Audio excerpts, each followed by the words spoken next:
This video is for you, my friend, if you want to scale your agency to 100k a month in 2026 or even further than that, because you need to stop setting bullshit New Year's resolutions and actually build a plan that forces you to take the necessary action that is required in 2026 for you to get to six and multi-six figures a month. Because if you set goals and say, oh, I want to scale to 100k a month, and then you do the exact same shit you did last year, same client acquisition system, same team, same problems, you don't actually face the hard, complicated, ugly problems you know are going to get you there, you will stay in the exact same place. You know what the definition of insanity is? Doing the same thing and expecting the same result. And that's why a few weeks ago, in around mid-December, I ran a group coaching call inside of License and Scale where we broke down the exact yearly planning process that I personally use on a yearly basis to get to 250k a month last year every month, and ultimately, with both my businesses, get to $500,000 a month, and the exact process I'm using to scale to $1 million a month this year. So we break down how to reflect on what worked, what didn't work, how to set aggressive deadlines that actually force you to move fast, how to identify the actions you need to repeat, so on and so forth. And then as well, my punishment system that I put in place to literally give me no option but to hit the goal or die trying, and a lot more. And honestly, my team would get pretty pissed at me for revealing all this for free, but here we are. It is what it is. So if you're serious about hitting 100k a month in 2026, watch the entire thing. You're in for a treat, and the document that I share in the video is going to be below, so you can claim it there. I'm going to put this in the chat, because what I would encourage everybody to do here, if you have not done so already, is to start going through this as we go through it on the call. Because I'm going to ask a set of questions. When we ask those questions, I'll pause, I'll go, okay, think about this. Because having that high level of accountability is going to help you. And then we'll go around the room, share ideas, and make sure that everyone actually takes action on this. It's all well said and done. You know, it sounds great planning the year, but if you do nothing with it, then it's essentially pointless. Let me just finish letting everyone else in. We've got a bunch of people joining. There we go. Okay, cool. So everyone make a copy of this right now. Main goal is we're going to run through this. Now, for some people here who have an agency that's got 1 client, 5 clients, 10 clients, this process for you might not be extensively long. But if you've been running your agency for 2, 3, 4, 5 years, you might need to do some serious reflection here. For me, this took me about a full day. I was like doing this where I'll block out a full day, undistracted. I set no time limit on this. It takes as long as it takes. I don't want you to see this like a check the box task. It's not as simple as, okay, I'm going to get this done. It's going to take me 30 minutes. Really think about some of these questions. Because if you rush through this, you won't get the effects that you otherwise would have if you really think about the answers. So we start here with part 1. This is the first piece of the puzzle that I always do. I always reflect on the year prior.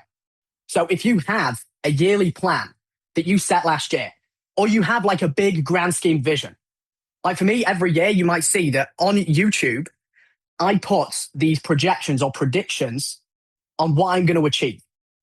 The first thing I'll do is I'll go through and read that. I'll watch it.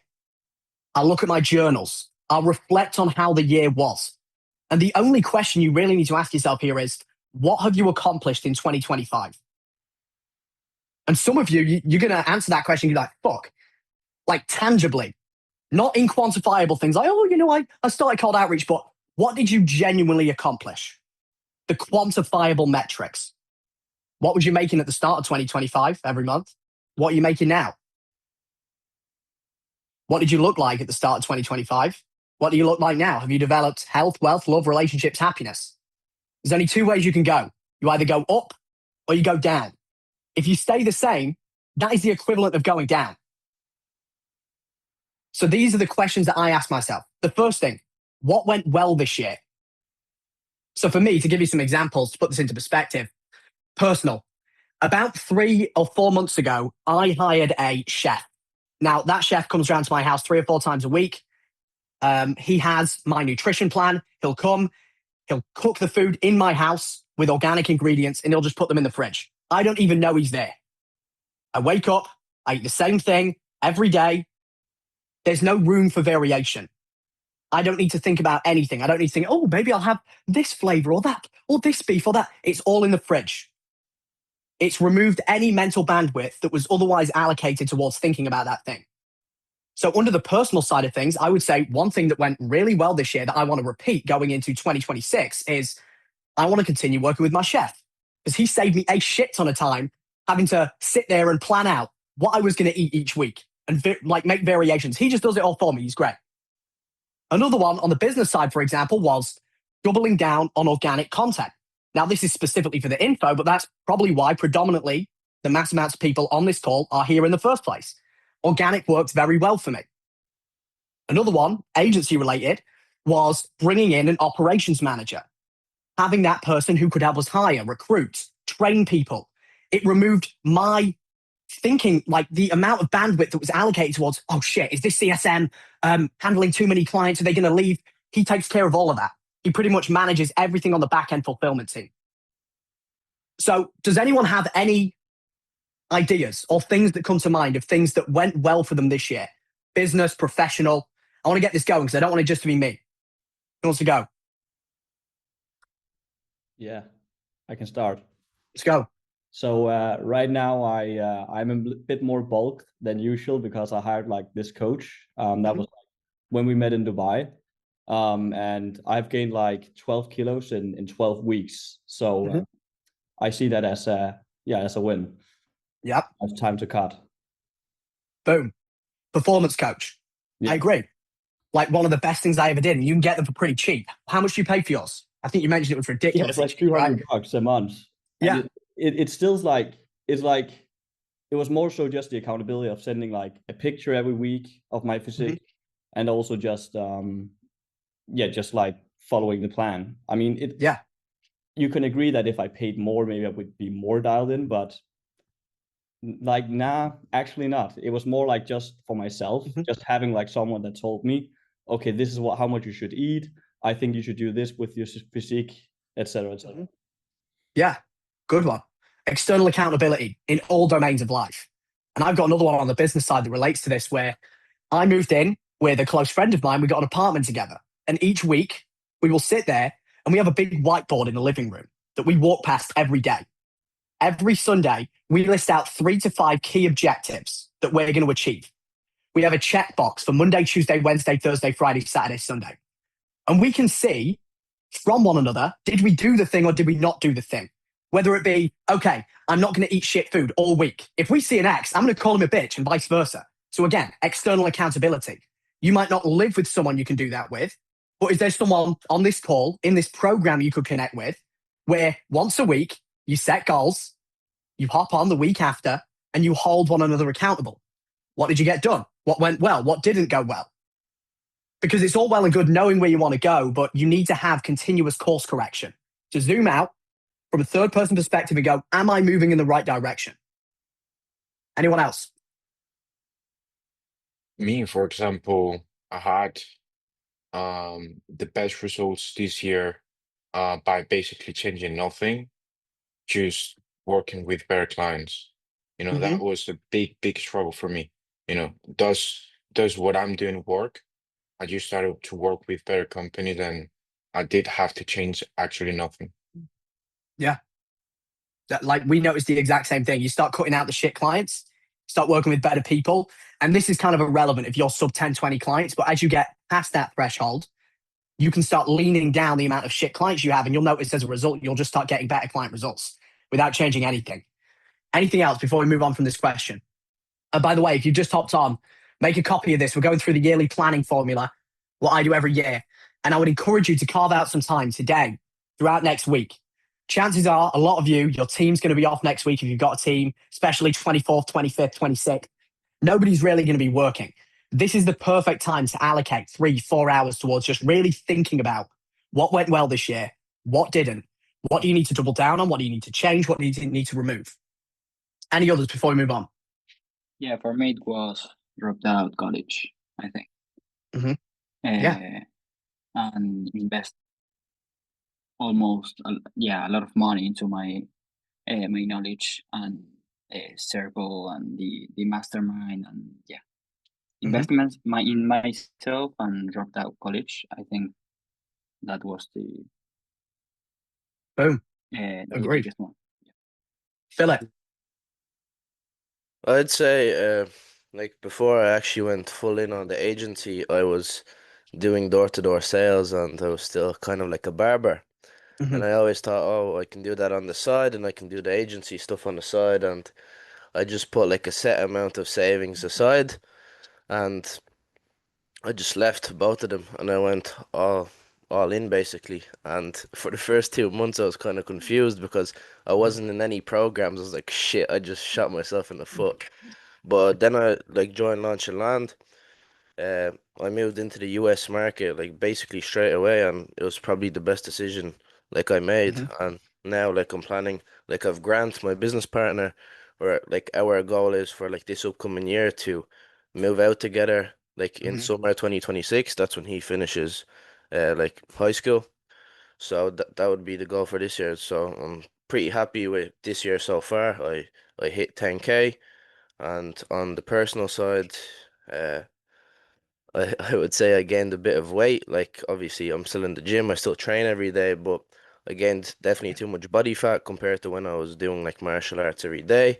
Now Mhm. kind of cut off and I'm just lifting really mostly weights now. So I'm pretty happy how it went business wise this year. But I know like my goal is to hit 100K a month this upcoming year because I've very good clarity on the service delivery now, even Mhm. after like the video or the meeting from 2 days ago. So that's our goal for this year. Just scale our ad spend. I can't be a bitch, and that's pretty much it. Boom. And that's what we're going to get into in a moment, because there's a reason why we're going over this, what went well. Because you would have heard me talk about on every call an acronym called RSA, Repeat Successful Actions. Most people on here overcomplicate the fuck out of everything they do. The amount of questions I've had about, should I start a webinar? Should I just scale your ad spend? That's usually the answer once you're at a 1 to 3 row ads, almost every single time. But anyway, Simmer, what's going on, man? Yeah, just wanted to tell you that I'm very happy that this year we reached 10K per month. Yeah, it's a big win for us. Mhm. And so I dropped out the college the first year. We're going full on this, and also I partnership for a new platform, a new app here in Romania. So it's the second business, 20. Um, yeah, in the personal life, I didn't go to the gym for 3 months because the time, but I know it's some excuses. For me personal, in the 2026, I want to re-go, let's say, at the gym. Yeah. And until quarter 3, we want to do 5x what we did this year. Cool, man. Love it. Yeah. So yeah, this is the first thing that I do when I'm going through and planning the year. Reflect on the year. So for me, what went well? The reason I want to reflect on what went well is because it's very easy as humans. It's human nature to find what went bad. But when do you intentionally ask yourself what went well? Because that's equally as important for us to double down on that thing. Then what did I learn this year? Now, this one's more of a reflection for me. Usually I'd find that each year I've developed a set of skills that allow me to break through to a new revenue level. So year number one, it was really, okay, I mastered client acquisition, sales, marketing. I got a little bit of an understanding on how to fulfill for clients. I got in the trenches, I learned most of it. And then year number two, it was, okay, I've learned how to hire low-level employees, VAs, team members, how to SOP things, how to build out boot camps, how to delegate things to people, all of these things. Year three, it was like, okay, now I've learned how to manage team leads, people that could lead other people. And no longer do I need to babysit these people. They babysit the people for me. And then year four and year five and so on and so forth. And I find that each year, as your revenue grows, as a result, you'll usually find the level of skills you acquire evolve as well. It will go from doing the things yourself to executing high level tasks to delegating the lower level tasks and so on and so forth. Then I reflect on what didn't go well this year. So what did I do that was a failed action? What do I need to learn from? What do I need to prevent? What do I need to make sure that I don't allocate any more time to this year? And this could be a task. This could be, I knew what I needed to do and I simply didn't do it. I questioned too many things before taking action. That's a very common one here. Or it could be something as simple as I didn't spend enough on ads. I was at a 1 to 3 row ads and I was afraid. I overthought everything. What was that thing? Can be personal, can be professional, could be, you know what? I focused so much on the business and I used that as an excuse to start eating shit. to not spend enough time developing myself. I'll tell you one for me, for example, over the last 3 or 4 weeks, I fell into this trap and this habit of not reading as much, not developing my mind at the level I otherwise would be a few months back or a year ago. And that was something that I picked up on by asking myself this question. I was like, you know what? If I reflect back on this year compared to last year, I read so many more books. So many more books. And then I had to ask myself why. It's because I just simply wasn't reading enough.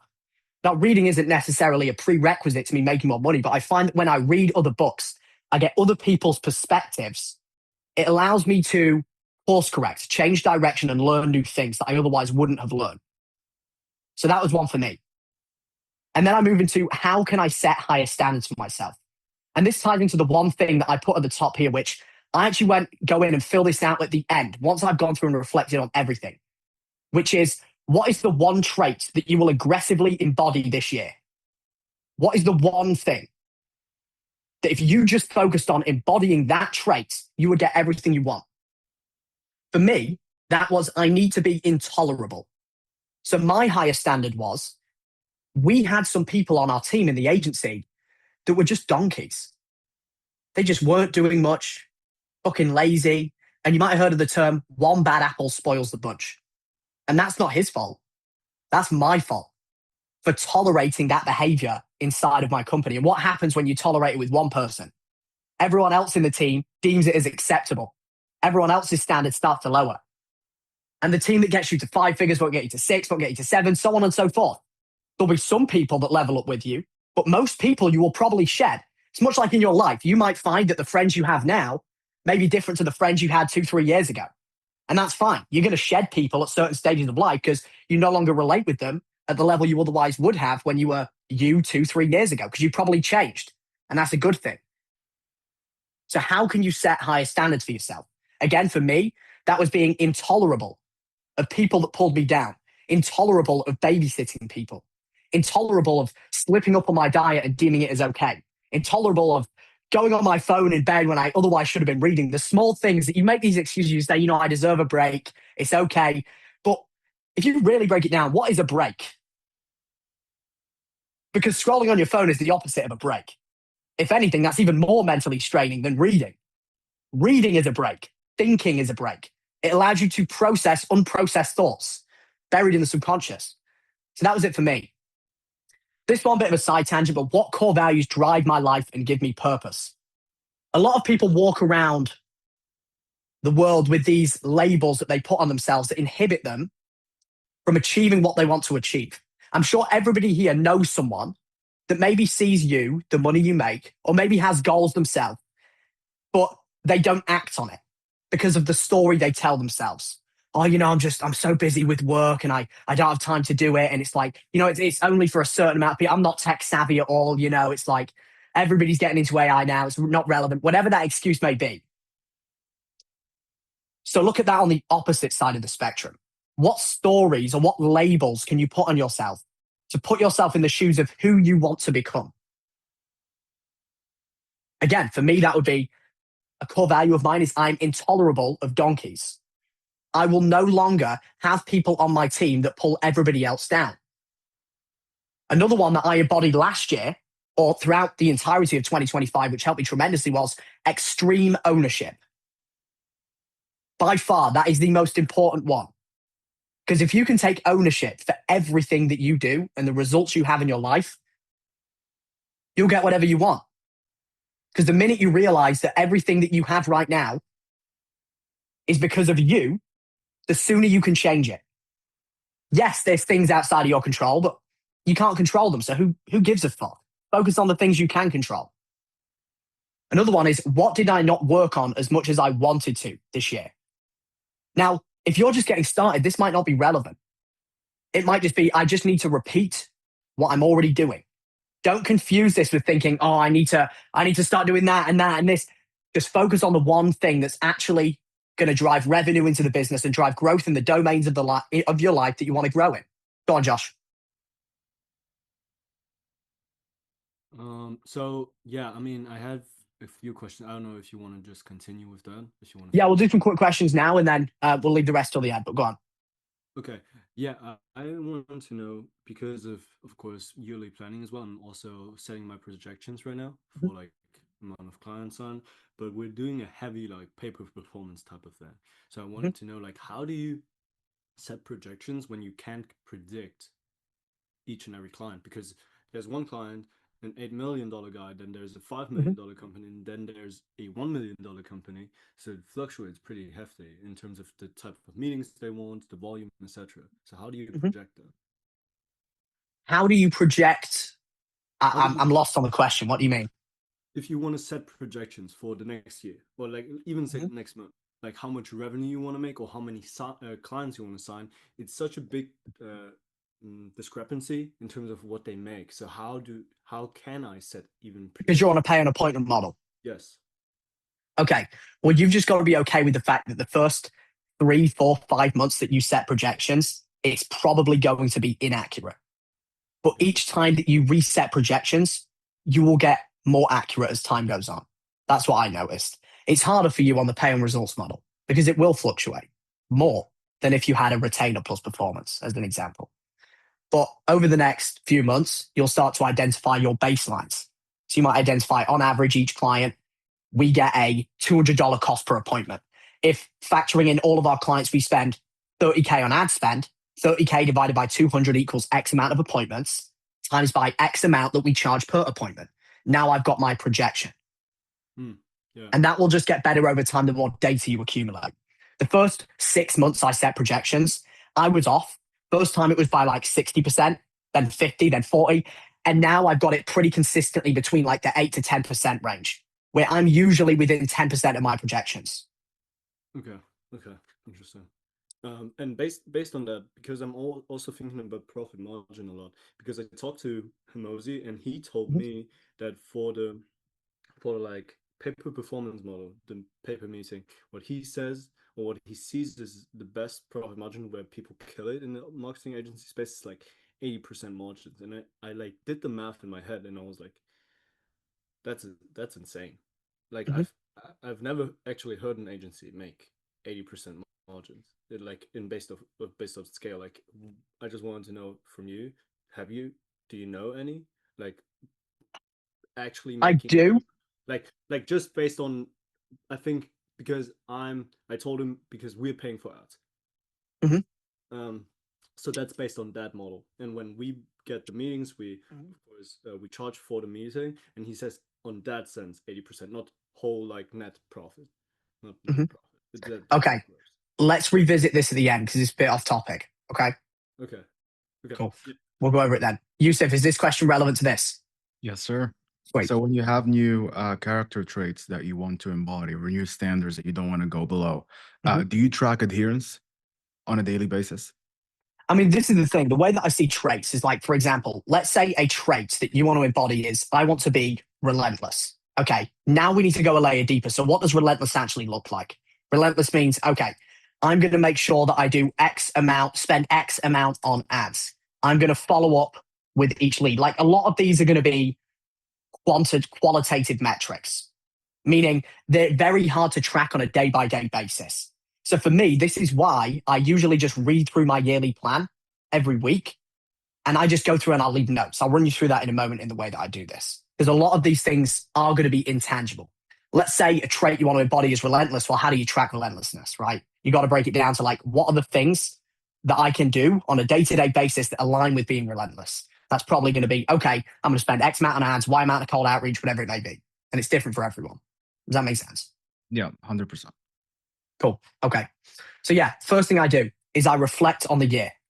Then I'll go over what am I going to do better this year that I didn't this year? And then what were my 4 biggest achievements this year? So what are the things that I did, the big year defining things that I am proud of? So again, I can keep these in mind to repeat successful actions when we go into the next section, which is where I focus on listing out all the actions that were successful. Again, you should always be keeping at the top of your mind, you should repeat successful actions. A lot of the time as agency owners or in business or in any domain of life, as a matter of fact, you already know what's worked for you in the past, but it's human nature to want to try new things, to want change, to want variation. but a lot of the time, the boring stuff makes you money. I notice this with my closing team all the time. If you think about sales reps and sales, once you have a framework you can follow, which you know you can close 3 to 4 out of 10 people on a consistent basis, the worst thing you can do is decide to change everything. The best thing you can do is decide to just do the boring thing every fucking time, which is the same process. And every time, almost every time, my close rate goes down with my sales team, it's because they decide to just change something randomly for no reason whatsoever when it was already working. So this is why in this part, I ask myself, what was a successful action? What generated revenue? What expanded my potential? What saved my time? And my rule of thumb is if you can't tie it to a measurable result, it wasn't a successful action. Now, there's some anomalies to this, like if it's something on the personal or spiritual side. So again, for me, something that was a big revenue driver was organic content. Organic content has helped me tremendously this year. So I'm going to double down on that, and I'm going to go even harder next year. I'm going to get an in-person videographer. I'm going to post 3 times a week instead of 2, so on and so forth. I'm going to expand onto every platform, LinkedIn, Twitter, etc., etc. Time saver, again, as I mentioned, getting a chef, getting a maid, getting somebody to clean and iron my clothes. I haven't done that ever. I have someone that does all of it. I don't want to think about it because it's just noise. We have to segment everything that you do into 2 buckets. Signal and noise. Signal drives revenue into the business. These are things that are actually important for you to do. They're above your cost per hour. Noise is just shit that you don't need to do. You could probably leave it and nothing will happen. The business, it won't affect it whatsoever. It just needs to be done. So just get someone else to do it. Again, if you're in the early stages where it's just you might not have those things right now. But it might be small things. Like for me, for example, it was, I go to the barbers every 2 weeks. That just takes up mental bandwidth. I clean the dishes. That takes up mental bandwidth. I iron my clothes. That also takes up mental bandwidth. I book my flights. That takes up mental bandwidth. I have to check in at the airport and sit in the queue. Mental bandwidth. So, okay, how do I delegate, eliminate, or automate those things? And then I can hand those off to my assistant who now handles all of that. Books the haircuts, brings the chef, organizes it all, pays them, manages them, so on and so forth. Checks me in at airports. I try my best not to even take a suitcase when I fly now because I can't be asked to sit there and check the bag in. I just want to remove all need to think about anything that does not drive revenue into the business. And then personal and spiritual. This is more on the well-being side. If you're into God and you're into religion, was there something that you did this year that made you feel more connected, made you feel happier, improved your level of well-being, whatever it may be? What was the action? What was the results? And then we do the complete inverse. Failed actions. What were things that you do? This can be on the business side. It can be on the personal side. Actions, habits, beliefs that failed, wasted time, things that held you back from hitting the targets you know you should have hit this year. And these are the things that you will intentionally stop doing. So for me, that was failed action. I knew that I needed to read and educate myself more this year. The reason it failed is because I fell into the impulse of opening my phone. And then once I do it once, you form the habit.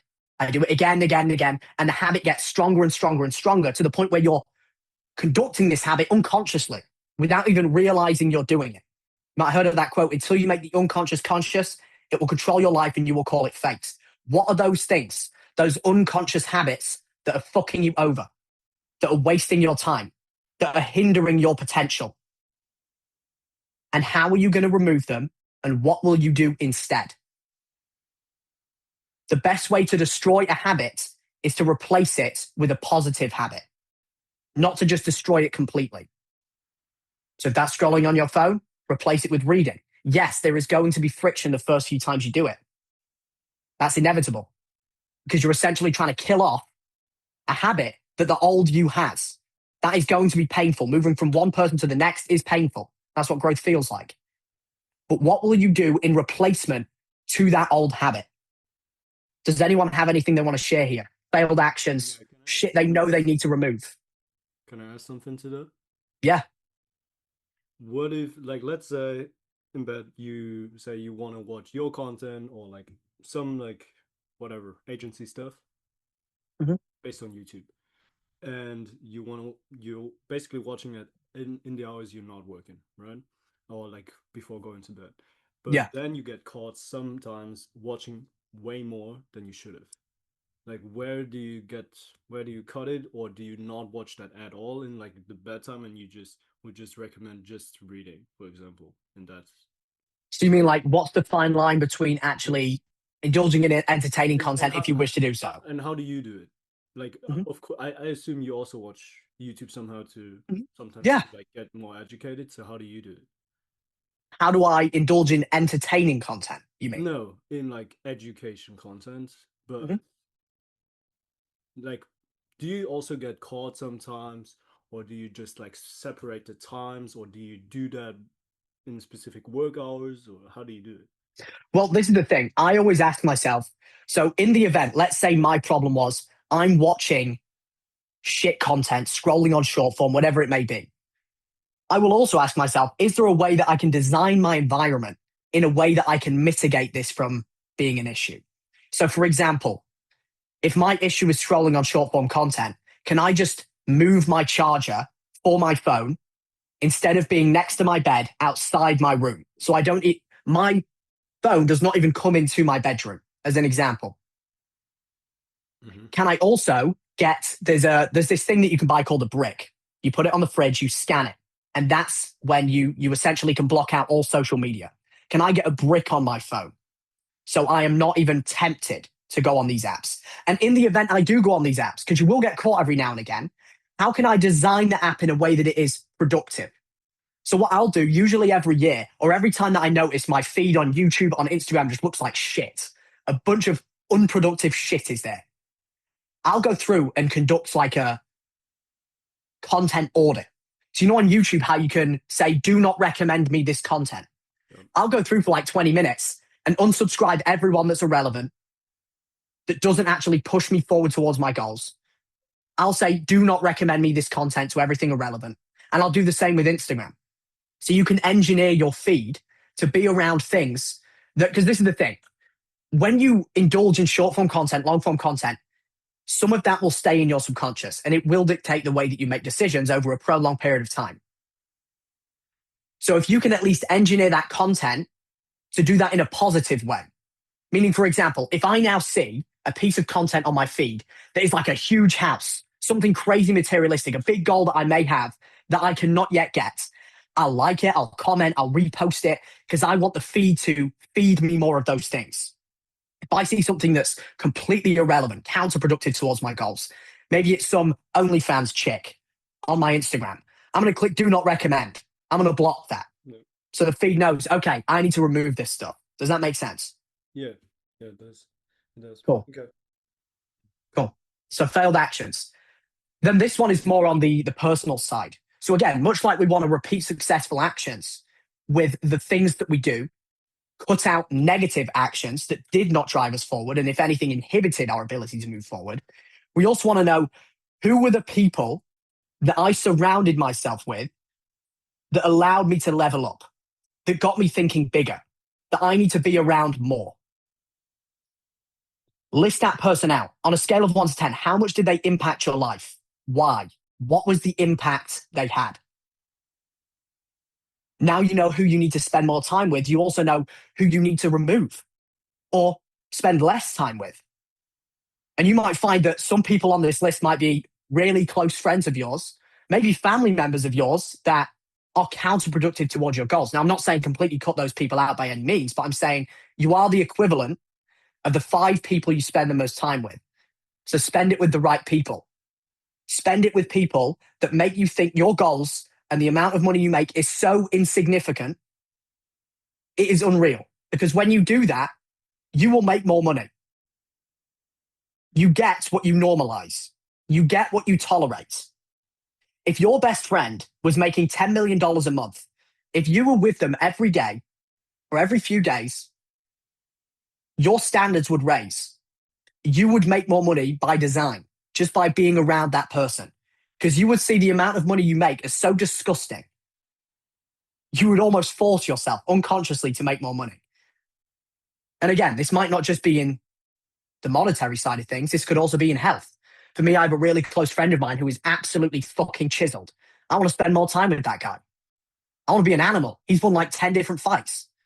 I want to be around that person. I want to go to the gym with that person. He rewires the way that I see my health. He makes me think bigger. He makes me realize that it's not okay to slip up and have bad habits around my health, because he is my friend and I'm around him a lot. So who are those people in your life? Who do you need to spend more time with? And then finally, what did I do different from the year before? Again, if you've been running your agency for more than a year, was there anything that you did this year that changed? Was it positive? Was it negative? Was it mixed? Why? What was the result of that? You'll find some of these are good, some of these are bad. Again, one thing that changed for me this year was I went from reading every day religiously to not reading as much. And the impact of that was negative. The result is I know that this year I learnt less than the year before. My attention span, instead of being longer, I felt like I can't focus as much as I could the year before because I indulged in habits that was counterproductive towards my ability to focus. So what was that for you? What was the result? And again, then you know what you need to double down on, what you need to remove, or what just stays the same, what stays stagnant.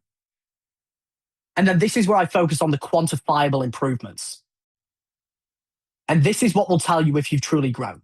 You know, revenue, whether we like it or not, the reason that people focus on revenue is because realistically, it is one of the only quantifiable ways of measuring your growth as an individual. Now, there is going to be certain times where you grow as an individual, but the revenue doesn't.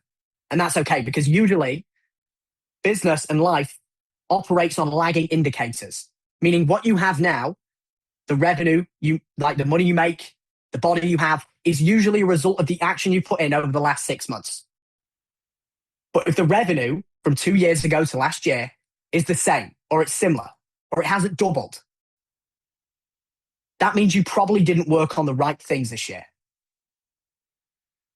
And then the question becomes, well, why? Why didn't the business double? A lot of people have this belief that it takes a long time to double a business. It doesn't. It really doesn't. It's all about just repeating successful actions. Again, if you're running ads as an example, if you're spending 5K a month on ads and making 15K back, what's stopping you from just 10xing that spend this year or 2026? That would for sure double the business. What would make it unreasonable for you to double the business, for you to achieve every goal that you want to hit in 2026? So again, I asked this in revenue. This is the most tangible one. Work hours a week. I don't really give a fuck about this one. Maybe some of you do. But like, are you still working the same amount? For me, I do, but I work on higher level things. Team size. What key skill did you develop that year? If there was one specific skill that you could contribute or say, this is the one that allowed me to go from X to Y, what would that be? Health and fitness. For me in this, I literally just put a picture of my physique or a video of my physique. I want to see the quantifiable progression year over year. And then relationships, if that's a focus for you. What does that look like? Like, was you a unsocial robot 2 years ago? What are you now? If that's a goal for you. Any questions so far on the reflection of last year? Okay, cool. Yes, I do have a question. Fire away. It says 2 years ago, last year, and then improvement. What about this year? This is this year. This is this year. Yeah. So like, let's pretend this said this year and then 1 year ago. Okay, cool. Yeah. Just that. Cool.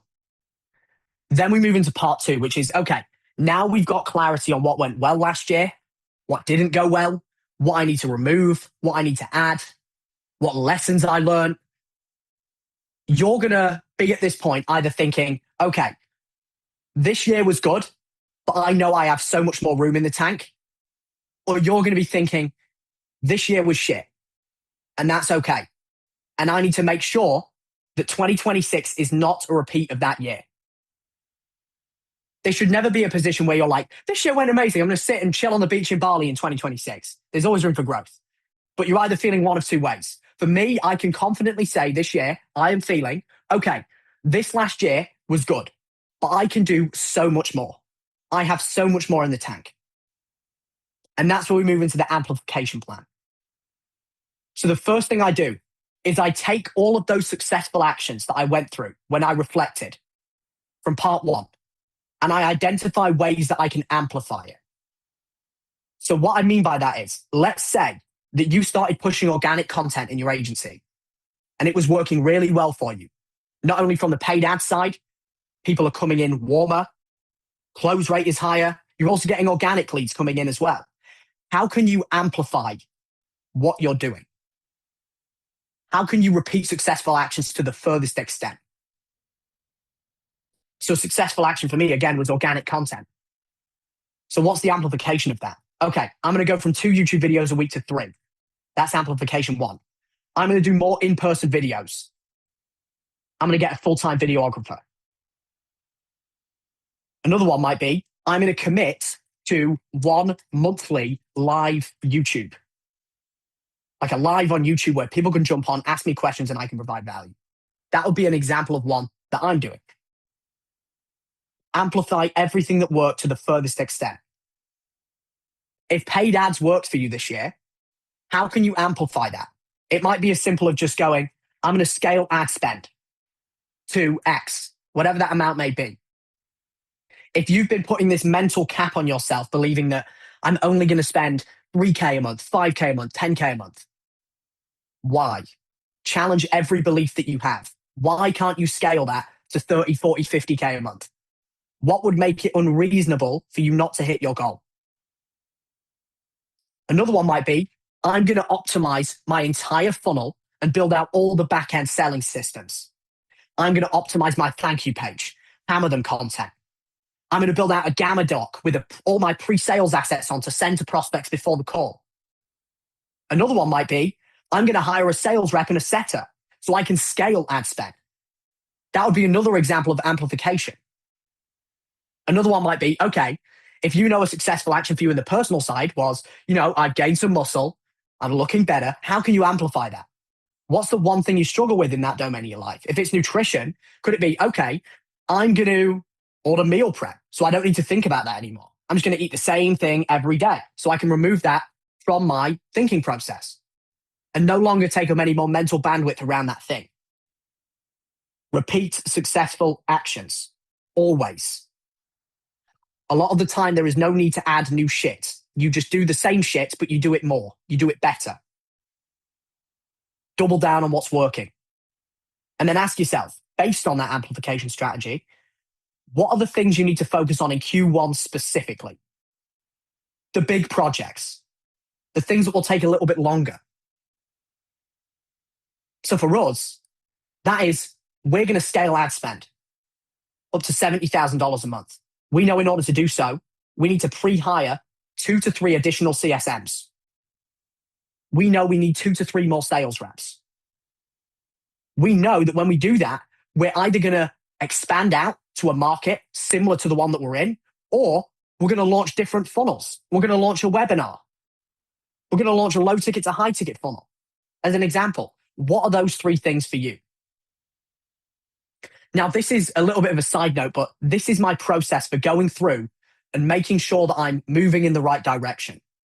So once I've gone through and I've completed all of this, which I'll show you the final parts in a minute, you must make sure that you're staying on the right track. The way you should see it is, let's say you set sail on a boat. You're in the UK, you want to get to Spain. You know you need to go from here to here. If you just have the map and you go, okay, we go in this direction, we're good, and you don't check the map again until you get there, you might end up in a completely different place. This is why it's not only important to know where you want to go, but you need to consistently audit your actions to make sure you're moving in the right direction. Because if you don't do this, this is all well and good. You're going to get a lot of dopamine when you start setting these goals. You're like, oh my God, I'm so excited for 2026. I'm going to hit 100K a month, 500K, whatever that goal may be. All right, quick break. So you're watching a live coaching call from inside of License and Scale, and this is the kind of shit that we do every single week. Yearly planning, quarterly reviews, live funnel audits, sales call breakdowns, hiring strategies, the whole 9 yards, and a lot more behind the scenes shit that I'm definitely not going to give to you for free on YouTube. So it's time for you to put your balls on the table and invest in your own growth, because how can you expect your clients to invest in their business if you're not going to invest in your own? So if you want more information about License and Scale, then you can click the link below and it will break down everything that you need to know, because not only do we come into your agency and do a full done-for-you systems build-out on the front end, you get access to a conglomerate of shit that will help you get to 6 and multi-6 figures a month. And we've helped people like Chris, Callum, Tyler, all of which, by the way, have got to 6 and multi-6 figures a month. And the only difference between them and the agency owners stuck at 20, 30, 50k a month is that they have a system and they have support. So anyway, rant over, back to the video, click the link below, and we'll see if I can blow the out of your agency. But you're not going to hit it, and you are going to be very disappointed at the end of the year if you do not audit what you're doing on a consistent basis. So this is where the bi-weekly reviews come in. You can do this weekly, you can do this bi-weekly, whatever works best for you. I recommend bi-weekly, where all you ask yourself is you read through this document in full and you literally just ask, did I make progress? What worked? What failed? And am I living my one trait? Am I being, for me, intolerable? And I would encourage you as well to set up a reward and punishment system around this thing. One thing that I find, I have a therapist, not because I'm mentally unstable, but just because I find it fun to learn more about myself. And I was talking to her about the fact that I will hit goals and then immediately just move on to the next goal. And it's almost like she broke it down to me where in everybody's brain, there is 2 different sides of the brain. There is the horse and the rider. The horse is otherwise referred to as your monkey brain. You know, sometimes you find yourself doing stupid shit and then you regret it. And you're like, why did I even do that? Whether it be pushing something off you know you need to do, skipping the gym, eating shit, whatever that habit may be for you, that vice you have. That's the monkey, that's the rider, or the horse, sorry. The rider is your conscious, you. When you say you want to achieve a goal, you start working in alignment with that goal, that is you, taking control. Now, when you want to go from where you are to where you want to get to, you're basically on this horse, which is the monkey brain, and you've got to whip it in the right direction. But if you hit a goal and you don't give it a carrot when you hit that goal, eventually the horse will kick you off the back and it will throw a fit. And that's where you experience burnout. That's where you find that you're indulging in a crazy amount of bad habits. You've gone completely inconsistent. You've fallen off completely. This is why you must have a reward and punishment system in place. So I haven't had this until a couple of months back. And I can tell you that it's helped me tremendously putting this in place. Where I no longer feel like I'm pushing towards a goal and then I'll get there and I want the next thing and I'll just feel fucking burnt out at certain points, feeling like I need to just abuse stimulants. It's brute force. Now it's like, okay, when I hit this specific goal, I'm going to reward myself with this specific thing that I want. Whatever that thing may be. You might be a materialistic individual. If it's that, then something like that. It might be treating yourself to a vacation. It might be treating your family to something. That was one that it was for me this year, where I knew that when I hit this certain revenue milestone, I was going to take my whole family on a week vacation. That was one for me, as an example. Whatever gets you excited, put that there. And then put the punishment there as well. You know, I've put this in the Slack many, many times, but I've always done this where I will always set a deadline on my goals and I will always have a punishment in place if I don't get there. I can't remember what this principle's called, but it's basically where whatever deadline you set on something, you will fit the actions to achieve that goal in the confinement of the time frame you set. Meaning, if you say that you want to get to 100K a month in a year, you'll figure out a way to make it take a year. If you say it needs to take 3 months, you will probably get there a lot sooner. It might not be 3 months, it might be 4, but you still got there in a quarter of the time. So set relentless deadlines. If you're like thinking your biggest goal for 2026 is to get to 100K a month, why does that need to take a year? What actions need to be taken for it to take 6 months, 3 months? And keep going down until you're like, okay, that's so fucking unrealistic. I definitely can't do it in a week. That would be virtually impossible. What's the realistic yet unrealistic deadline that you can set on this goal? Do not make the deadlines too long.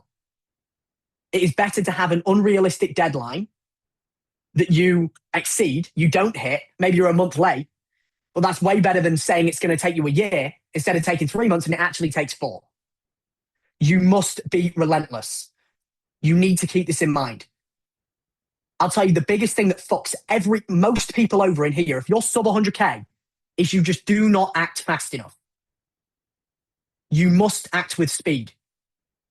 You must set deadlines. What happens if you do not hit it? And it must be something you do not want to fucking hit or you do not want to do. For me, for example, I said, if I'm not at $1 million a month by like October, which by the way, I've crushed that deadline down now to like 6 months from whatever a month ago was, I will run, I think it was like 2 marathons in a row. I'll go bald. I had some crazy shit. I certainly don't want to do it. But I will hit that goal because of that. Gun to head mentality. And this is extreme. But if you want extreme results, you have to take extreme action. The way that I saw every goal that I set is I would ask myself, and this is a bit fucking weird, but I would ask it anyway. I'd go, if somebody had a gun to my mother's head and I had to achieve this goal in that time frame, what would I do? What would I do differently to if that wasn't the case, if that wasn't the circumstance? And you'll find you'll start crunching deadlines. You'll start thinking differently. You will move faster. We recently had a problem with our emails going to spam. We've never had this issue before, so I've never looked into it. So I was pouring all this mental bandwidth into thinking like, oh, fuck, how do we do this? I'm researching it. And I'm like, okay, so I can do this, but like, what would me at $1 million a month do? What would me gun to head mentality who had to get there in 6 months do? Well, he would just pay a specialist, delegate it and let them do it. So that's exactly what I did. I no longer poured any mental bandwidth into that thing. Again, this is going to change at certain revenue levels, but you get the point. And Julian, to answer your question, do you share those goals and punishments for someone? You can. I think external accountability is incredible. When I was in London last year, I have a performance coach. I've been working with him for about 1.5 years, just for like workouts, nutrition, habits, overall performance. I lived right near him. He would pick me up from the gym every morning at 5:30 or like 5. There were some nights where I had like 2 hours sleep. If I was by myself, I would have never gone. But do you think I'm going to not wake up when this guy drives to my house and picks me up and takes me to the gym? Of course not. So external accountability can be incredibly powerful. That's why you'll see that I've always put every goal that I've ever set on YouTube. You don't need to do that. It's what works for me. I love that. I love the pressure. I think pressure is a privilege. And I love that other people are looking at that goal and thinking, this guy's fucking crazy. I'm like, I love that. Because now it is my responsibility to hit that goal. And then the network leverage plan. So I'm then taking that reflection of who were the people that I was around last year? Who do I need to connect with this quarter to accelerate my progress? That might be as simple as, okay, I'm going to commit to coming to more of these coaching calls. It might be something as simple as that. It also might be, you know what? I have this certain person in my life right now that allows me to think bigger, that makes me better as an individual. I'm going to set up a weekly call with them. I want to set goals with them every week. You might not even have that person. You might want to connect with somebody in the chat right now and ask them, does anyone want to do a weekly call where we hold one another accountable? We set goals, we reflect on it, we say what we did, what we didn't, and we hold one another accountable. And we have a punishment system in place for that as well. And we almost show up being completely honest every week. Who are those people? Who can accelerate your progress? I've always leveraged other people to help me grow by either paying them or just simply by being good friends and returning the favor, whatever that may be. And then I'll ask, what created the most impact? So again, this is more of a repeat of what was a successful action that I took. Now, the final thing that I do here is I will then go in with all of this information and set my yearly goals.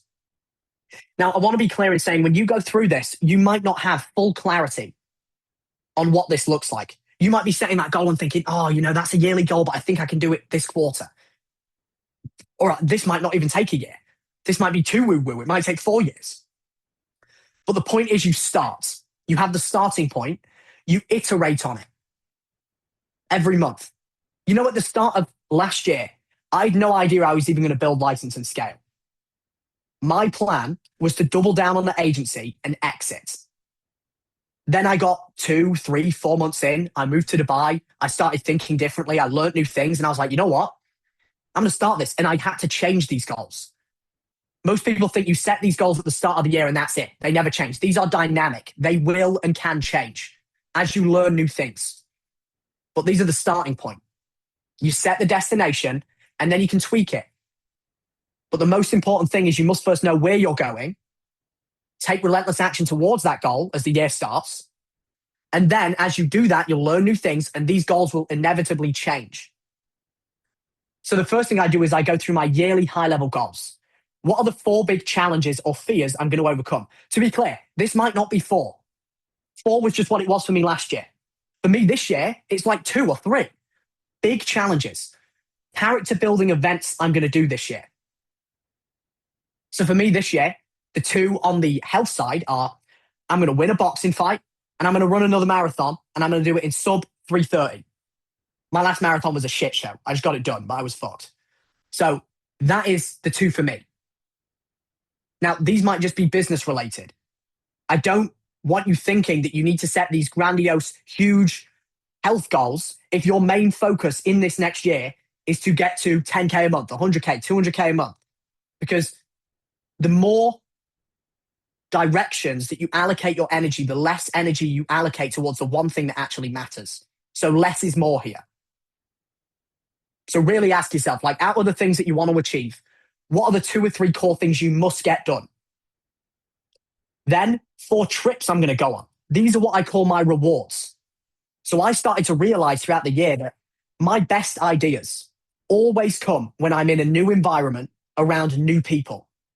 So I've now made that commitment to myself that I'm going to go on a trip a quarter where I don't really allocate any time towards thinking about business, thinking about what needs to be done on the to-do list. I rest, I think, because my best ideas come from that. And then life-changing events I'm going to go to. So for example, for me this year, I want to go to a Joe Dispenza 7-day retreat. If you don't know who he is, he's just like this woo-woo guy and he's really fucking cool. I want to go to one of his retreats. That's really the only one. And then as well, I'm going to commit to at least going to a mastermind a quarter, meeting new people, connecting with new people, sharpening my network, leveling up the people that I associate myself with. And then toys I'm going to buy to mark my milestones. Now, I'm not very materialistic, but you might have toys that you want to buy to mark certain milestones. For me, there's this one watch. Now, I give no fucks about watches. I just want it and I'll just see if I'm going to sell it or not. But I'm going to get this really fancy watch that's like 200K when I hit a certain milestone.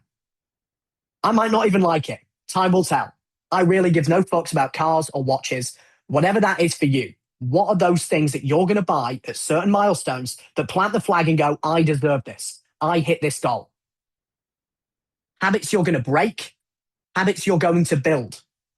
What are the bad habits that have seeped into your life that have been there for way too long that are holding you back?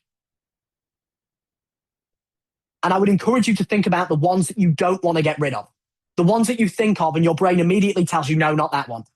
Not that one. I must have that one because of insert bullshit reason. Insert bullshit story you're telling yourself right now why you must keep that habit, which you know is bullshit. You got to understand that your brain, your unconscious knows you better than you. Therefore, the stories it tells you are so good, it's basically convincing you to believe your own lies because it knows you better than you. You are the best person to lie to yourself. You're the easiest person to lie to yourself and to convince as well because it knows everything about you that you don't even know. So what are those habits? What are those things that you're thinking of that you know you need to remove, that you are not, that you have kicked the can down the road on, that is affecting your ability to perform at your highest level? And then what are you going to build to replace those? And then some final things are, what is the one big year-defining event I'm going to do this year? What is that one thing? That one thing that you would reflect back on this time next year when we do a call exactly like this and we go, you know what? I achieved that one thing that I said I was going to achieve. What is it? If you could cut out every single domain of your life, everything, and you just achieved this one thing, what would it be? Would it be 100K a month? Ask yourself, put it down. Because worst case scenario, that thing must be done. Regardless of what happens next year, regardless of what distractions come up, what events happen, you must be this time next year in a position where you have achieved that goal. And then these are ones that I recently added this year, which is what are the things I love to do daily, I'm going to work towards every day.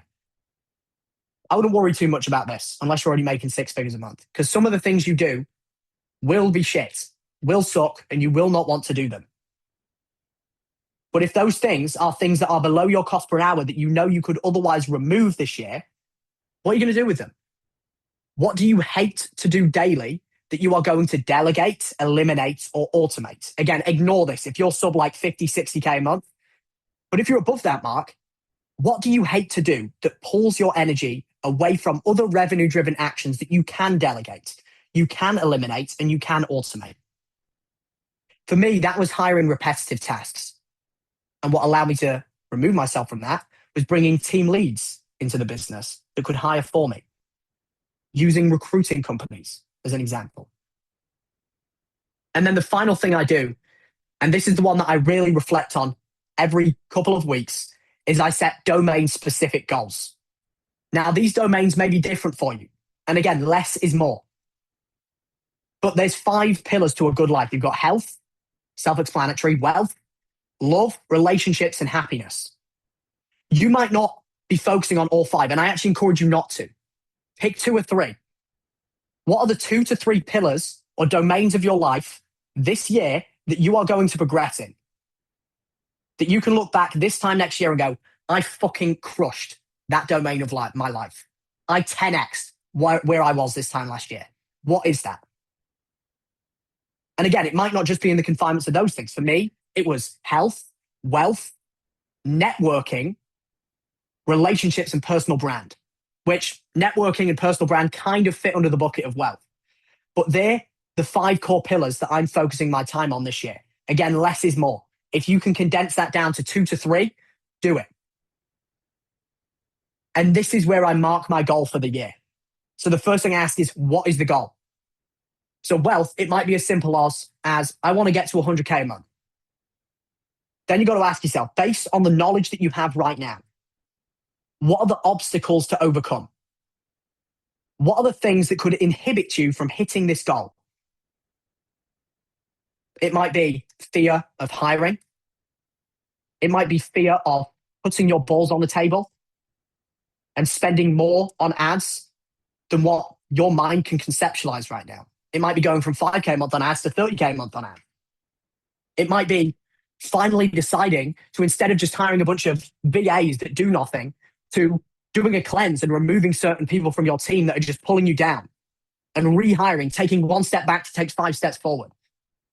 It might be something like, oh, my churn is 30%. I know it's because I don't have a call center. I'm going to implement a call center as an example. What are those key obstacles that you can think of right now that would inhibit you from hitting that goal? And then who do I need to work with to overcome the obstacles and acquire the skills? So one of those might be me. It might be, you know what? The minute I hit a problem, I will attend a call. I'll put it in the Slack. I will attend the weekly accountability calls every week. I will hold myself accountable. Who are those people? How will you work with them? What positive identity can you tie to this goal? Is that a 7-figure CEO?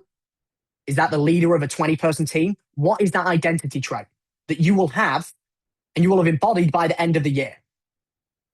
Then what is the plan of action? Now, again, you're not going to know every single step to get there yet. But if you could just think about, based on what you know right now, if there was 3 to 5 things that you needed to do to get there, what would it be? Then what is the deadline? Now I want you to really challenge yourself on this one. Do not, even if you're at 10K a month right now, and your goal this year is to hit 100K a month, do not set that deadline in December. It does not need to take that long. It doesn't take that long. You can do that in 3-4 months. Challenge what you think is realistic, what you think is possible. There was a story that I've told a couple of people in here about Elon Musk, where when he wanted to take a rocket to, I believe it was Mars or the moon, whichever the fuck one it was, he had an engineering team that said in order to develop a rocket that could do that, it would take like 10 years. So instead of Elon Musk accepting the status quo or what is or what other people believed, he asked, well, what needs to happen for us to get it done in the next 6 months? And he kept asking. He kept asking until this team were like, no, it's not possible. Sorry, it's going to take 10 years. So do you think he just accepted it? No, he fired them. He hired a new team and he repeated the exact same process. He did that a few times and it took him 8 months. If he didn't challenge the status quo, and if Elon Musk can get a rocket to land on Mars in 8 months, you can do what millions of, well, fucking thousands of people, hundreds of thousands of people have done many times over in less time than that. You can get an agency to 100K a month very easily. If you just do the things you know you need to do, you act with speed, and you attend calls and get feedback. So you know you're moving in the right direction. Then what are the main areas of improvement and how are you going to track success? So for you, this might just simply be you setting projections. It might be a payment log.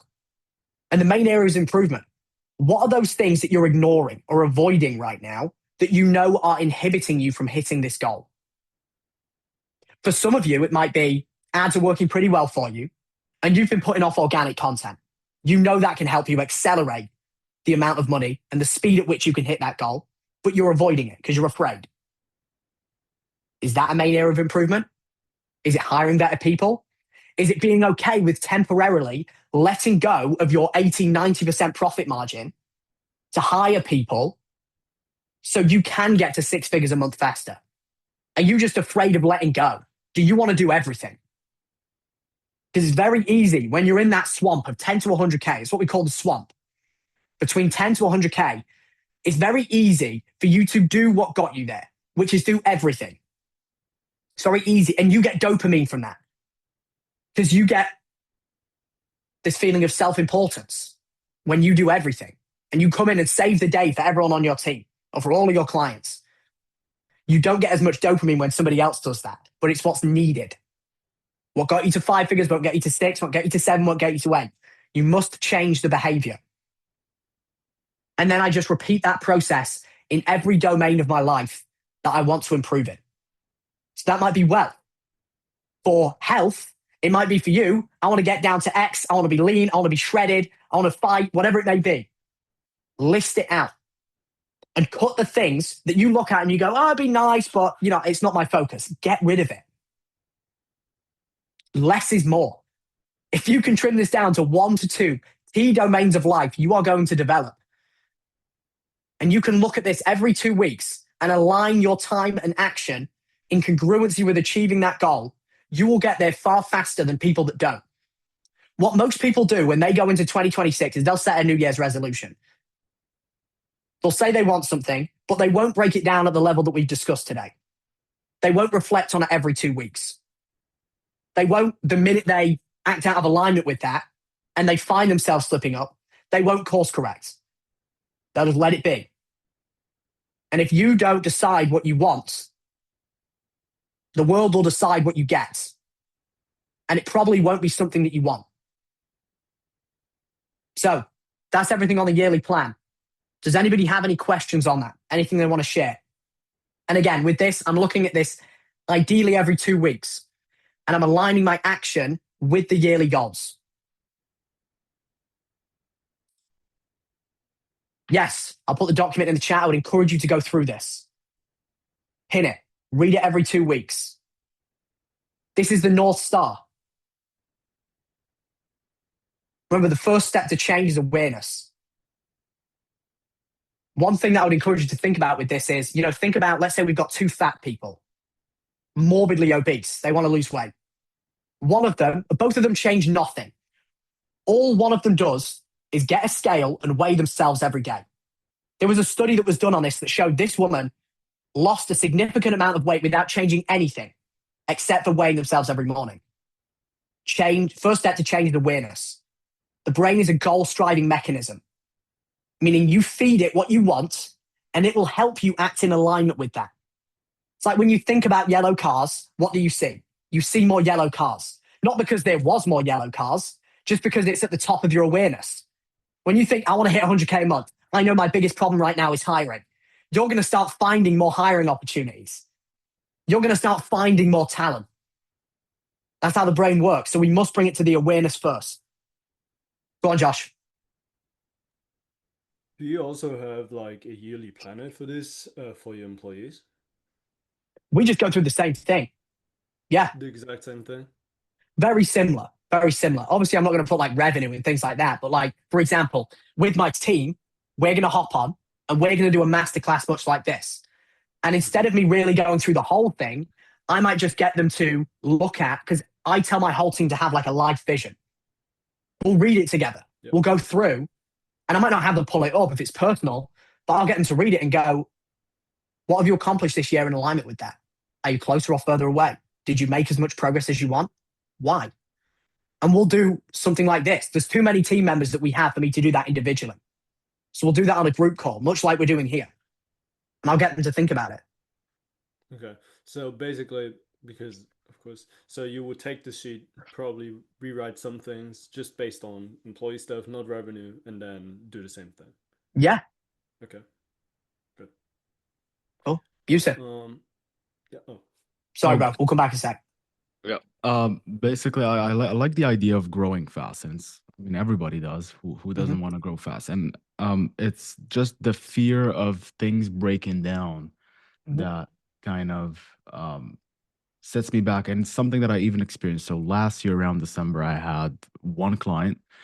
January did like a school funnel, got it up to I think 6 or 7 clients, and then just everything broke, and they all left by March. And it's that fear. So now I'm thinking more like you're saying we should have like these goals are really grandiose and shoot for achieving them as quickly as possible. But also the thing that's kind of holding me back is what if I get to 50, 60, 100K per month, but then shit breaks and I kind of have to, you know, like I will step back three steps, but then go back 5. You see what I mean? Yeah. No, 100%. I agree. So think about it this way. Let me pull up my screen. This is how the growth in my agency has gone every single time. So what happens is, let's say this is ground zero, right? You're at $0 in revenue. You break through to 10K. Usually what happens when you hit that 10K mark is you usually don't get to 10K and then just continue to go up like this and it just stays like this. Usually what happens is you break through a new revenue level and then you'll probably stabilize there for a month or 2. You might even go down a little bit. And then you might start working your way back up, like so, gradually. And then you might stabilize there. And then you'll break through. And then it might drop again.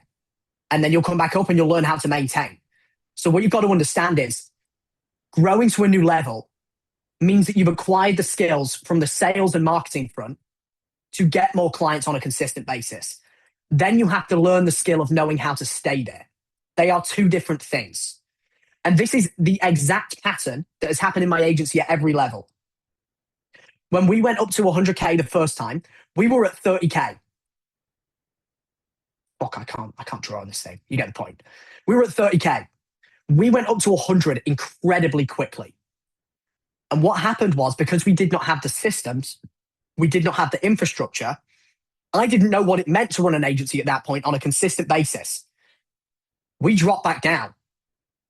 And we were here for a little bit, and then we were here, and then we were here, and then we shot back up, and then we learned how to maintain this level. So let's compare person A to person B. Person A is this person who aggressively grows, systems break, but because they've broken, they now know where the system problems are and they can fix them. Let's compare them to person B. Person B grows very slowly. This is what their growth looks like.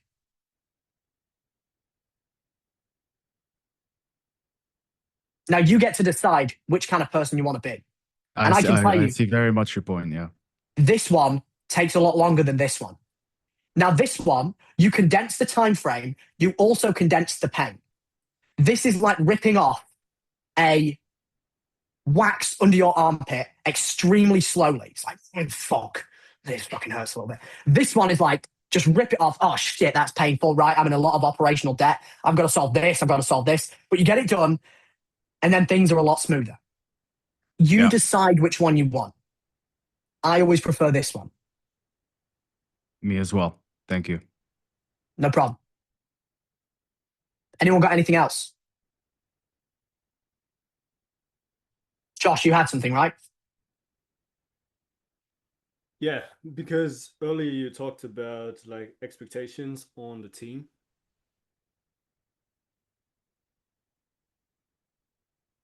Right? Hello? Can you hear me? Yeah, you're good. You're good. Yeah. Okay. You were talking about employees which are underperforming and cutting them off, the donkeys, right? And I was wondering because, for example, I have one really killer setter right now. He's working off shift. He's taking on the leads as fast as possible, always. But that's, I would even say, not the expectation, right? So I wanted to ask, if someone is going above and beyond, is that the new standard for you, or like, are you doing these like killer activities as bonuses more than as a non-negotiable? As a Yeah, like, good question. What is it? Yeah. There's inevitably always going to be outliers. People that go above and beyond, people that raise the standard. And I know that the probability of me finding a full team of those people is pretty low. So it's not like I'm sat there saying, okay, now everybody needs to operate at a standard of everyone's working 80-hour weeks with 40 of them being unpaid. I don't expect that. But my rule of thumb is I really, majority of the time, want to make sure whenever I hire someone new, they are better than everyone else in that department. So by default, we continue to raise the standard. Because what will happen is, like if I pull this up, let's say we're talking about your call center team, right?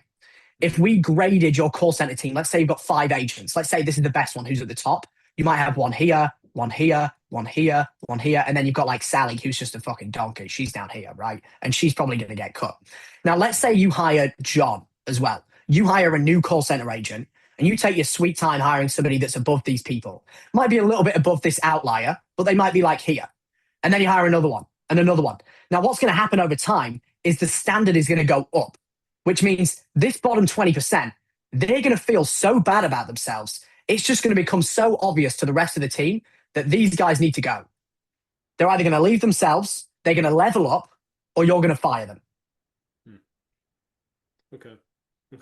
But it's not like, for example, for the outliers, it's not the new standard. It's more like, okay, he sets the standard and we just I just orient myself around that guy. Okay. 100%. Yeah. Okay. Yeah, that's it. I mean, if any, like I did have the question before, if anyone else has the question though about the yearly planner, I don't want to interrupt. Yeah. Let's say you set a 6 month objective or 4 or 5 month objective, and then you have one for the monthly. Let's say you have any sort of problem. For example, me, I had one of my client sales representatives to leave a couple of weeks ago. And of course, like if you want to hire someone, you're going to take a little bit of time if you want to make sure that you hire the right person. So, or at least I think so. So for the moment, I'm doing it myself because I have 2 other agents which are not being so good. How do I balance that? Because I know that if I try to hire someone, this monthly objective that I have for today, for this month, is very likely not gonna happen. Yeah. How do you, but of course, me doing this low leverage stuff means that for the long term, maybe I could prepare myself for bigger things and bigger targets, right? So are you talking about how do you set a deadline on something that, so for example, if you're hiring someone and you're going to try and force it this month, that might actually lead to you making a bad hire, which could be counterproductive towards like your goals. Is that what you mean? Yes, but so in a sense that, for example, you've got a long-term objective, you've got a short-term objective. You forcing your short-term objective might cause you to maybe not get to that long-term one. So how do you balance your actions? Because right now I'm thinking, okay, I have a goal for December. I want to Yep. hit the target, but maybe I'm setting myself up in the wrong way for In what January, way? February. For example, I know that I should focus more on acquisition and client success, but if I have this guy which just left and I have to book That appointments, makes sense. That makes sense. And there's always going to be a balance. Sometimes you've seen stages of evolution. Sometimes it does make sense to take a step, like one step back, to take 5 steps forward. There is going to be times where that makes sense. But I always want to leave that for the worst case scenario. And you'll know. You'll know. And sometimes if you don't know, you'll learn through failure and through losing money. I try to push it. For example, for us right now, I know because we've hit this wall a few times, our CSMs are at full capacity. We're still like, our ads are crushing right now. I don't want to turn them off. We're spending like 1.4K a day right now. I do not want to dial it down because they're just ripping. But our CSMs are at full capacity. And I know to ramp up a new CSM, it's going to take 2 to 4 weeks at minimum. So instead of me ramping acquisition down, what I decided to do is just increase our price. So we close less people, but we should still be profitable. So I add healthy friction on the front end. So we sign less people, but we make more money from each client.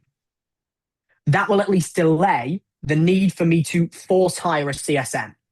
And then I can take the next 2 to 4 weeks to brute force. Like, we're doing everything possible to bring a CSM on right now. Indeed ads, working with 3 recruiters, LinkedIn ads, Facebook ads, referrals, everything. Because we need another CSM desperately. And in the meantime, I've increased our price, which we might even just keep if our close rate is still fine. Does that make sense? Yes. Okay. Cool. Julian. Yeah, I have a question. Why do you think you're gonna hit 1 million a month on October? Like, why that specific month? Because It's not like for October anymore. example, Let me just double check when I set this for. May yeah, it doesn't matter, 2026. okay. Yeah, it doesn't matter, but for example, right now we are making 25 or so. But I Mhm. wanna get to 50K in the next 1 to 3 months, and Yeah. then obviously 100K. But I don't know which month should I put the deadline. Do you know what I mean? Well, this is what you got to ask yourself. First off, is there any reason why you can't hit it in the next 3 months? What do you need to do? Answer it. Yeah, focus on, yeah, I think more focus on increase pricing, more content, more ads, and just train my sales team. Mhm. Okay. So do you think it's possible for you to get there in January? 100K? 50K. You said that was the initial goal, right? Oh yeah, 50K, yeah, obviously. Yeah. Okay. So if you can get there in January, then why not just set it at the end of January? And worst case, again, don't be completely attached to the deadline. Believe relentlessly you will hit the deadline, but don't feel like shit if you go over. Don't emotionally attach yourself to it because it will change. Like, the way that you should see deadlines is you are deluding yourself into believing you can get something done in an unrealistic time frame. And a lot of the time you will not hit it. You won't. But you will still For get there a lot example, faster than if you set the deadline as 6 months ago, 6 months away. okay. So you prefer to put like bigger goals in a shorter time frame instead of, okay. Yeah. And I'll just trick myself. It's like, you might have heard of, like, fitness coaches do this thing.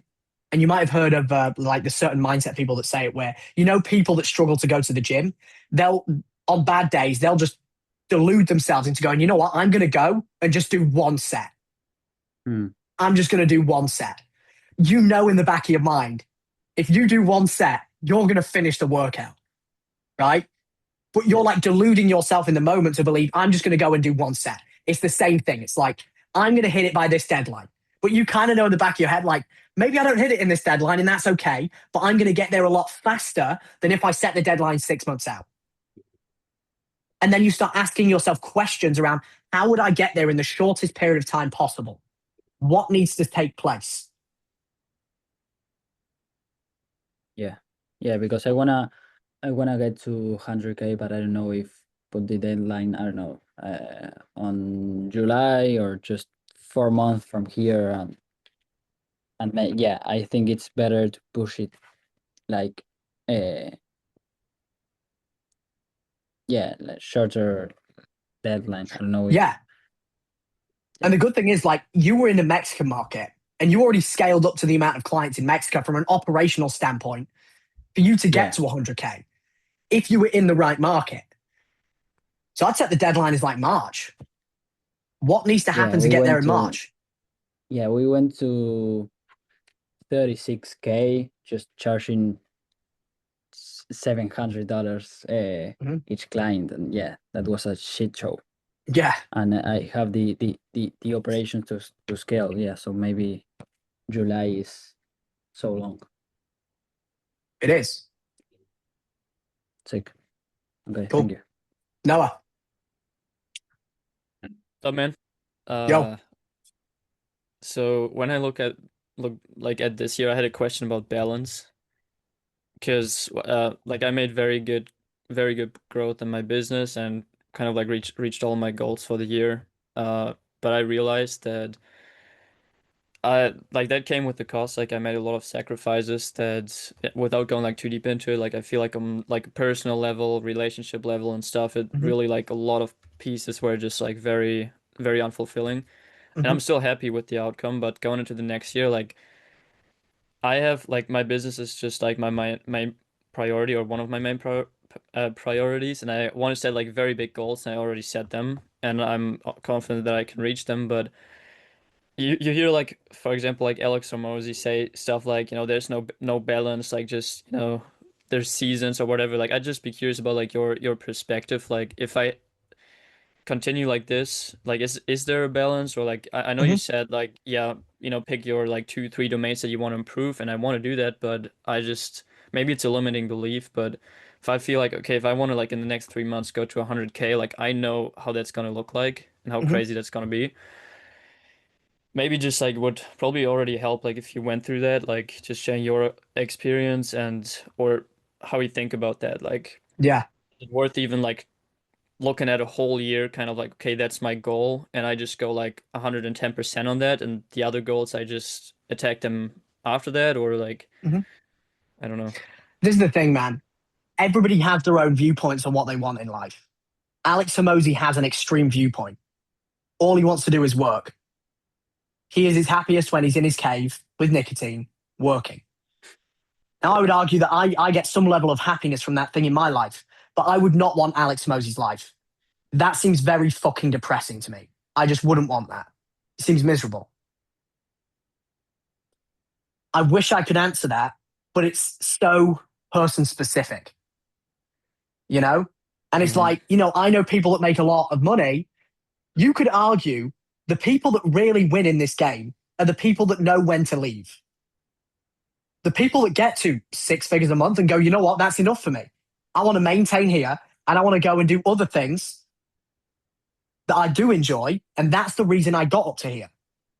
For you to go past like 100K, 200K, 300K, it's usually for just love of the game.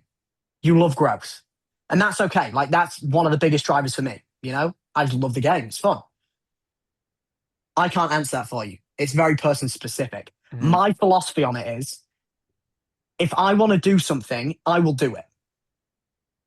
If I right now made the amount of money that I make and I decided tomorrow, you know what? I don't want to grow the business anymore. I want to go and focus on one specific domain or I just want to chill. I would do it.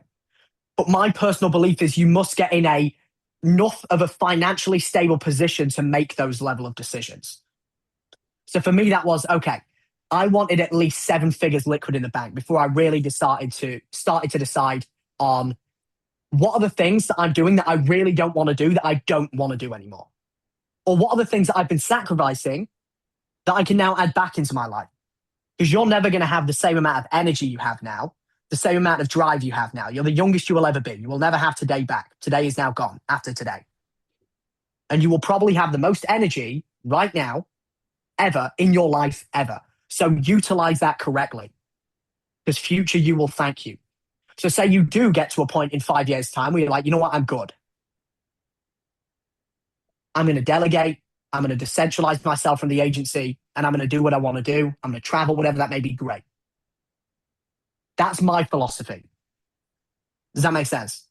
Yeah, I think I just need to do some more thinking, honestly, because I haven't really been taking the time. So this stuff is good. Just like the end of the year, just think about it. Thing is, I think just like the type of person I am, I'm like very extreme. And like when I set a goal, it's hard for me to have anything else than that goal in mind. Like it's kind of like I'm locking in on that, and then everything else in my life is just like noises off. And maybe that's not even a bad thing. I mean, this is the thing. It's the curse and the blessing of being an entrepreneur.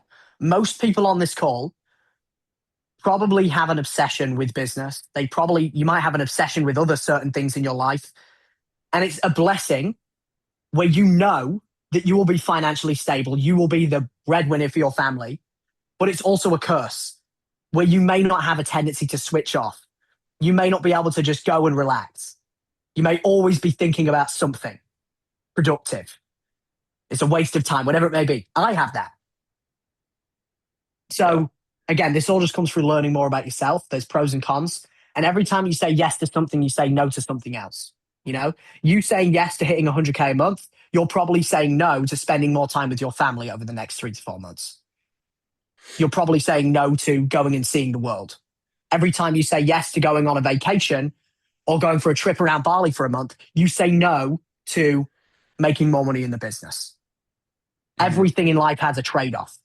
Nobody usually thinks about the other side that they do not want.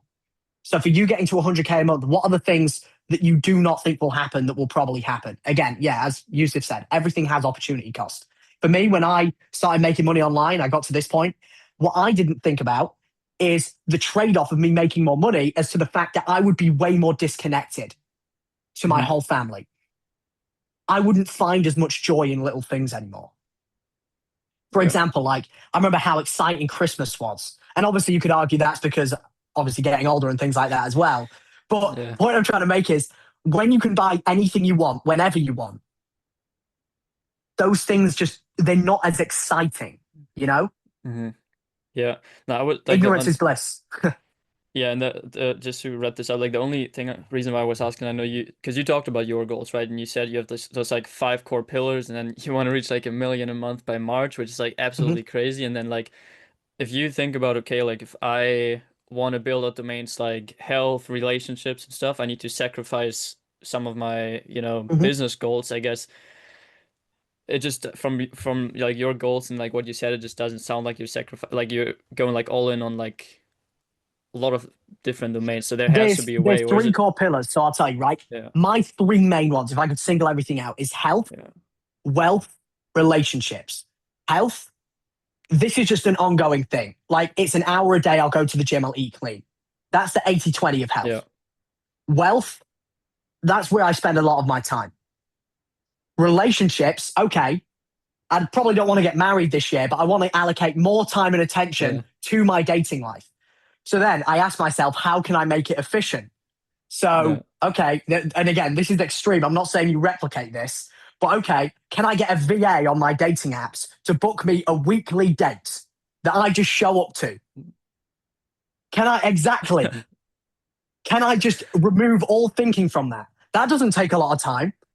Once a week, I show up. My Indian VA has confirmed everything. Simple. And then I move towards the goals that I have.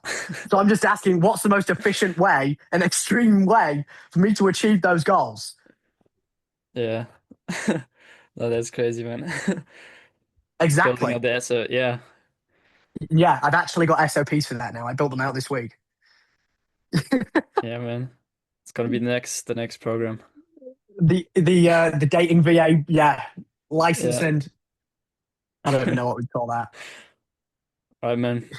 But yeah, that was helpful. So I think I just honestly just got to do some more reflecting. So just go through this pretty much. Yeah, man.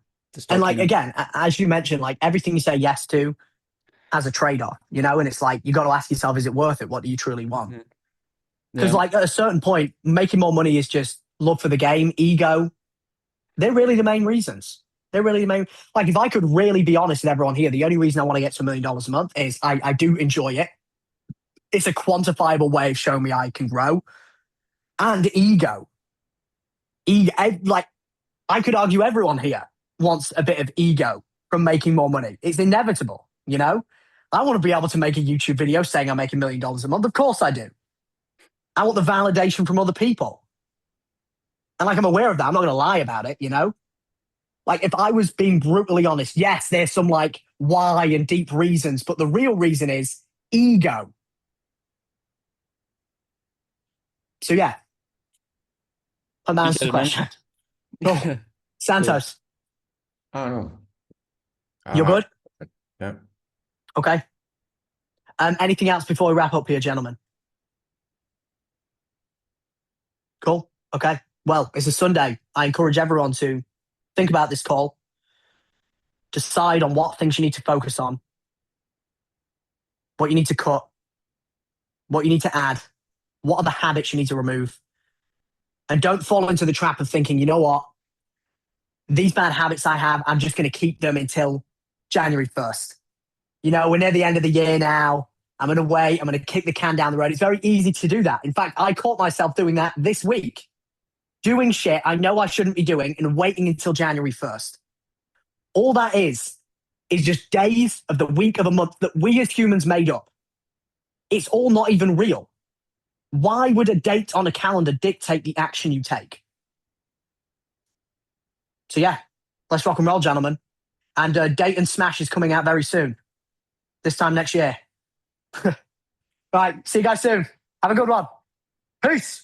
All right, so that's the full yearly planning process. And if you actually take the time to build out that yearly planner, you set aggressive deadlines, you identify the constraints and the necessary action required for you to achieve your goals, you're gonna have a completely different year than the agency owners who just wing it and hope that shit works out. But I wanna be frank with you in saying that most of you are gonna watch this video, think, oh, that's valuable, maybe I'll list out a couple of goals that I wanna hit, and then do absolutely nothing with it. You'll go back to doing the same shit that got you to where you are. And if you want to expect a different result, you have to expect it's gonna take different action. You'll go back to the day-to-day, you'll do the same shit, be in the same fires, and be equally as scared to do whatever the thing is that you're putting off right now. So again, you have two options right now. Option one is you take this yearly planning process, you carve out the 3 to 4 hours necessary to fill out the planner, which by the way, you can get by just DMing me 2026 on Instagram and I'll send it over to you, or the link is in the description. You set your own deadlines and you try to execute on it alone with no accountability, no one checking in on you, no one helping you build the shit necessary that you need. Maybe you get there, maybe you don't. It's possible, don't get me wrong, but it's gonna take much longer. And option two is you put your balls on the table like you want your clients to, and you join License and Scale. You get access to calls like this every week. You get the systems, you get the playbooks, you get the hiring frameworks, direct one-on-one access to me. Everything that took me fucking years to figure out. And more importantly, you get a group of 7-figure agency owners at the same time in your corner helping you. So the difference is these people that go from 10 to 100 to 200 that you see on my YouTube on a consistent basis every week is they understand that investing in themselves is the highest ROI thing they could ever do. They simply just follow a proven path and repeat what other people have done for years. So if you want to hit 6 or multi-6 figures a month in your agency, then click the button below. I'll show you exactly how our systems build out offer works, and we'll see you on the other side.